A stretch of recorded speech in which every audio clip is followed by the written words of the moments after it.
एकदन्तम् चतुर्हस्तम् पाशमङ्कुशधारिणम् तदञ्जमलदम् हस्ते बिभ्राणम् मूषकध्वजम् रक्तम् लम्बोदरम् शूर्पकर्णकम् रक्तपाशसम् रक्तगन्धानुलिप्ताङ्गम् रक्तपुष्पैः सुपूजितम् भक्तानुकम्पिनम् देवम् जगत्कारणमच्युतम् आविर्भूतम् च सृज्यादो प्रकृतेः पुरुषात् परम् एवम् ध्यायति यो नित्यम् स योगी योगिनाम् वरः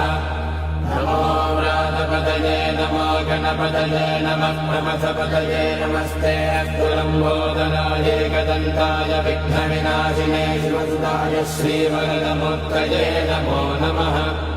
एतत् सर्वशीर्षयोधीते स्वब्रह्मभूयाय कल्पते स सर्वतः सुखमेधते स सर्वविघ्नैः न बाध्यते